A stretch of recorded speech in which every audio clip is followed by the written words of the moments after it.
The champagne was still cold when I heard my son's future wife say she didn't love him. I had stepped away from the rehearsal dinner to use the men's room, the kind of old restored inn outside Asheville, where the hallways are narrow and the walls are thick stone that hold every sound like a secret. I was rounding the corner past the coat room when I heard her voice coming from behind the half-open door. Soft, deliberate. The way people talk when they think no one is listening. 3 more weeks, she said. Then it's done. Then I'm out. I stopped. Don't call this number again until after the wedding. I told you. He doesn't check anything. He just trusts me. It's almost sad. She laughed. It was a small, private laugh. Nothing like the warm and musical laugh she used at the dinner table. The one that made my son look at her like she'd hung every star in the sky herself. This laugh had no warmth in it at all. I stood in that hallway for a long moment after she went quiet. I heard the click of her phone, the rustle of her dress, and then she walked out of the coat room and nearly ran directly into me. And her face did something complicated in the half-second before she arranged it back into a smile. "George," she said, touching my arm. "There you are. Daniel's been looking for you." I smiled back. I told her I'd been admiring the stonework in the hallway, and I walked back to the dinner table where my son was laughing with his friends, his whole face open and easy the way it had been since he was 7 years old and the world hadn't given him any reason not to trust it yet. I picked up my glass. I watched her settle back into the chair beside him, tuck her hand into his arm, lean her head briefly against his shoulder, and I understood, in the way you sometimes understand things before your mind has finished forming the thought, that something was very wrong. My son and I had always been close. After his mother and I divorced amicably, carefully, when Daniel was in his 20s and old enough that it didn't break anything, I moved from Charlotte up to Asheville to be near my sister. And Daniel would drive up on weekends, sometimes just to sit on the porch and talk. He was the kind of man who called on Sundays, who remembered your opinions about things and brought them up again months later.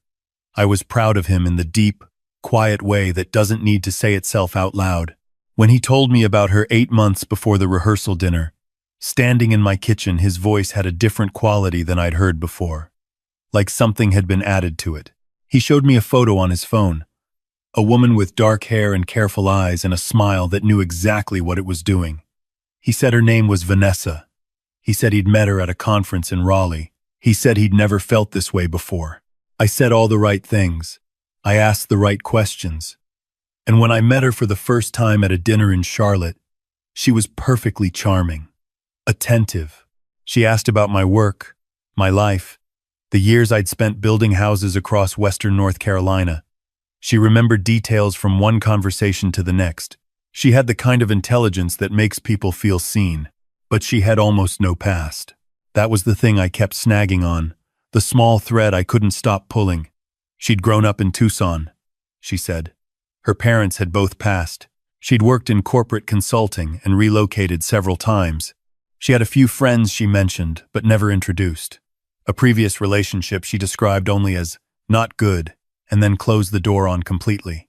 When I asked questions that went more than one layer deep, she answered the surface and redirected. She was extraordinarily good at redirecting. I told myself I was being a suspicious old man. I told myself I was projecting. My son was 34 years old, and he was not a fool. I had raised him to be careful, to think clearly, to pay attention to what people did, and not just what they said. And he was happy, genuinely, visibly happy in a way I hadn't seen from him in years. I kept my mouth shut, right up until the rehearsal dinner. After I heard her in that coat room, I lay awake in my room at the inn for most of the night. I turned what I'd heard over and over, looking at it from different angles, trying to find the innocent explanation. Maybe it had been a work call. Maybe then I'm out had referred to a job, a contract, a lease. Maybe I had misread the laugh. But I kept coming back to the way her face had moved when she saw me in the hallway. That quarter second of something cold before the warmth was switched back on. I had spent 40 years in the contracting business, which means I had spent 40 years reading people, reading whether a handshake meant what it claimed to mean, reading whether a smile was the kind that held or the kind that folded. That cold flash hadn't been surprise. It had been calculation, I drove back to Asheville the next morning before breakfast. I told my son I wasn't feeling well. He walked me to my truck and hugged me and told me to get some rest. And I held on to that hug a second longer than I usually would. I had 3 weeks. The first person I called was a man named Walt Drury, who had spent 22 years with the Charlotte Police Department before retiring and setting up a private investigative practice. He had done some work for me years ago, a business matter. Nothing dramatic, and I trusted him the way you trust someone who has shown you exactly who they are under pressure. I drove down to Charlotte and sat across from him in his office and told him everything I'd heard, exactly as I'd heard it. He listened without interrupting. When I finished, he leaned back in his chair and looked at the ceiling for a moment. "What's her full name?" he asked. "Vanessa Lee Cook," I said. "That's what Daniel has. That's what's on the wedding invitations. Date of birth? March of 1991. Daniel showed me her driver's license once when they were filling out a lease application together. I remembered it. Walt wrote it down. He didn't tell me I was overreacting. He didn't reassure me the way people do when they're not taking you seriously. He just said he'd start pulling threads and call me when he had something. That was the only reassurance I needed. It took him 11 days. I was sitting on my back porch when my phone rang. It was just after 7 in the evening, and the light was doing that thing it does in Asheville in late October, going orange and sideways through the trees, and I remember thinking that whatever Walt was about to tell me was going to change the way I remembered that particular light for the rest of my life. "George," he said, "you need to come down to Charlotte. Bring a notepad." I drove down that night. Walt had laid everything out across his conference table in neat printed sections. He had the methodical quality of a man who had delivered difficult information many times and understood that the delivery mattered as much as the content. He poured 2 cups of coffee and sat down across from me and started from the beginning. There was no Vanessa Lee Cook from Tucson, Arizona. There was no record of that name attached to a social security number, a birth certificate, a school enrollment, or a tax return that predated 6 years ago. 6 years ago, a woman named Sandra Marie Pruitt, born in Biloxi, Mississippi in 1989, had begun building a secondary identity through a combination of purchased documents and carefully constructed digital history. Sandra Pruitt had been married twice. The first marriage, in 2016, was to a software executive in Austin, Texas. That marriage had lasted 14 months. The divorce settlement had transferred a significant amount of liquid assets into an account in her name, after which the account had been dissolved and the money moved through a series of transfers that Walt's contact at a financial crimes unit had described as textbook layering.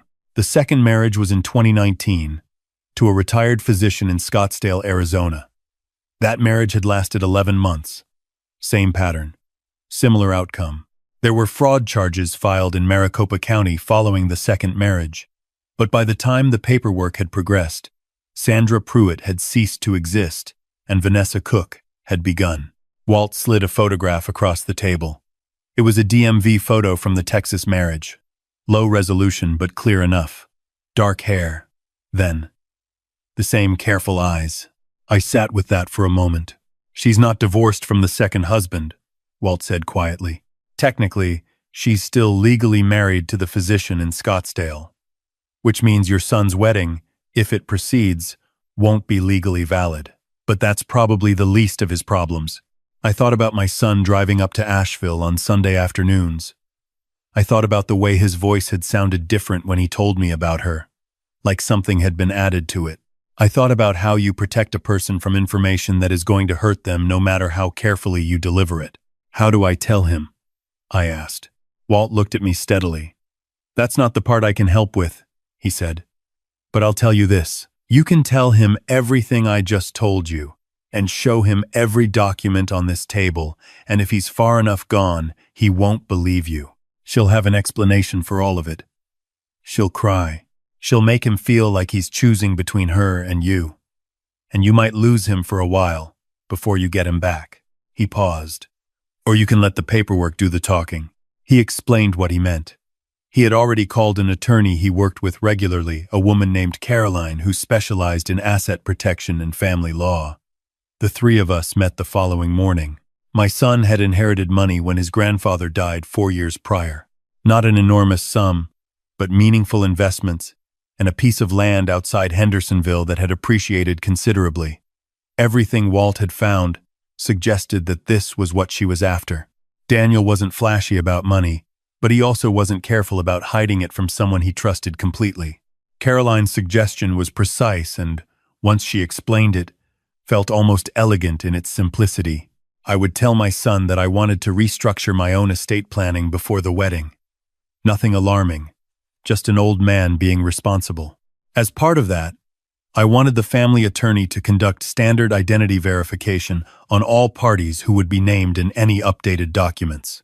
This was entirely normal. This was the kind of thing careful families did. I would present it not as suspicion, but as process. The identity verification would require Vanessa Lee Cook to submit documentation, original birth certificate, social security card, state-issued identification to Caroline's office for standard notarized review. There was no Vanessa Lee Cook. There were no valid documents for a person who didn't exist. She'll either produce fraudulent documents, Caroline said, in which case we have a clear federal crime and we go from there. Or she'll balk. She'll manufacture a reason to refuse or delay. And at that point, you show your son what Walt found, and the refusal is its own answer. I asked what happened if she ran. Caroline looked at me calmly over her reading glasses. Then your son is saved a great deal of pain and a significant amount of money, and you accept that he might be angry with you for a period of time, and you wait for him to come around. I drove back to Asheville and sat with all of it for 2 days. The hardest part, the part I hadn't fully anticipated, was that I couldn't tell anyone. Not my sister. Not Daniel's mother, who had called me twice in the past week because she thought something seemed off with the wedding preparations and wanted to compare notes. I told her I was fine. Everything was fine. Let's talk after the wedding. I felt the dishonesty of that even as I knew the alternative was worse. And I couldn't stop thinking about Daniel, about who he was going to be on the other side of this. However it ended. About whether the man who had called me every Sunday and driven up on weekends to sit on a porch was going to be able to put himself back together after learning that the thing he'd built his happiness on for 8 months had been a WS performance. That the laugh he'd loved, the intelligence he'd admired, the warmth he'd believed in all of it, had been a tool aimed directly at him. I had spent my whole adult life building things that were meant to last. Houses, mostly. Structures designed to hold weight, to withstand weather, to outlast the people who built them. I had never built anything that mattered more than the relationship I had with my son. And now I was going to do the thing that might damage it, because not doing it would damage him more, and some calculations don't require a lot of thought even when they cost everything. I called my son on a Tuesday. I told him that my attorney had advised me to update my estate documents before the wedding, that it was just responsible planning, nothing to worry about, but that Caroline's office would need to conduct standard identity verification on Vanessa as part of the update since she would be named in certain documents going forward. I kept my voice easy. I said I hoped it wasn't any trouble. There was a brief silence. "Sure, Dad," Daniel said. "She won't mind. She'll want to do whatever makes you comfortable." That phrase stayed with me. She'll want to do whatever makes you comfortable. I wondered if she'd told him to say exactly that. Somewhere along the way, I wondered if it had become his own thought by now, if that's how it worked. The request went through Caroline's office officially, with a formal letter sent to Vanessa's email address and a copy mailed to my son's apartment. Caroline's paralegal followed up 2 days later. Vanessa had responded politely, Caroline said, almost warmly, that she was in the middle of relocating some of her personal storage from a unit in Raleigh and would need a few extra days to locate the originals. Walt called me that afternoon. "She's stalling," he said. "She's trying to figure out if she can forge something convincing enough, or if she needs to build an exit. How long do we give her? She's got a week before the wedding. If she hasn't produced anything in 5 days, I'd say the decision's been made for you." On the 4th day, Daniel called me. He didn't call on a Sunday morning the way he usually did. He called at 11 p.m. on a Thursday, and when I answered, I could tell from the first syllable that something had collapsed. "Dad," he said, "she's gone." I sat down. He told me in a measured, careful voice that was clearly costing him something to maintain that he had come home from work that evening to find her gone. Not temporarily gone. Gone in the way that means someone has made a decision. Closet cleared. Overnight bag missing. A note on the kitchen counter that said only that she was sorry and that he deserved better. No phone call. No explanation. The tracking on her phone showed it had been turned off somewhere on I-85 heading south. "Do you know what's happening?" he asked. And the way he asked it told me he already suspected I did. I told him everything. I drove to Charlotte that night. I sat across from my son at his kitchen table with Walt's printed documents between us, and I went through all of it. Sandra Pruitt, the marriages in Texas and Arizona, the fraud charges, the fabricated identity, what I had overheard in the hallway at the inn. I watched his face move through things I didn't have names for. He didn't interrupt. He didn't push back. He just sat there and received it the way you receive something when part of you already knew. When I finished, he was quiet for a long time. At the rehearsal dinner, he finally said, "You heard her, and you didn't say anything." "I didn't have proof yet," I said. "And I knew that without proof, you would have had to choose between me and her. I didn't want to put you in that position." He looked at the documents on the table. He picked up the DMV photo from Texas and held it for a moment and set it back down. "You could have told me," he said. "Yes," I said. "I could have. And I'm sorry I didn't." He didn't answer that. We sat in his kitchen while the clock above the stove moved through midnight and into the early hours of Friday morning.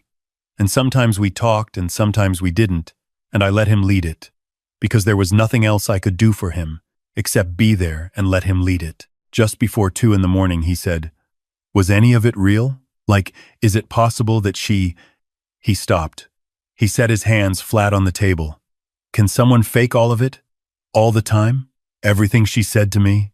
I thought about the woman in the coat room. The cold calculation in that fraction of a second before the warmth switched back on. The laugh with no warmth in it. "I don't know," I said honestly. "I don't know what was real and what wasn't. I'm not sure that's the most important thing right now." He nodded slowly. He looked out the window at the parking lot of his apartment complex, at the ordinary Friday morning darkness of it. "Thank you," he said. It was quiet and it cost him something. "You don't have to thank me," I said. "I know," he said. "I'm thanking you anyway." Walt had turned everything over to a contact at the FBI field office in Charlotte before the end of that week. The financial crimes angle, the identity fraud, the bigamy, it crossed enough jurisdictional lines to make it a federal matter. Sandra Pruitt was located in Savannah, Georgia, 11 days later. I don't know all the details of what followed because most of it moved through channels that didn't loop me in, and I didn't push for information. That was never the point. The wedding date passed on a Saturday in November. My son and I drove up to Asheville that weekend. We sat on my back porch the way we always had, coffee in the morning, bourbon in the evening.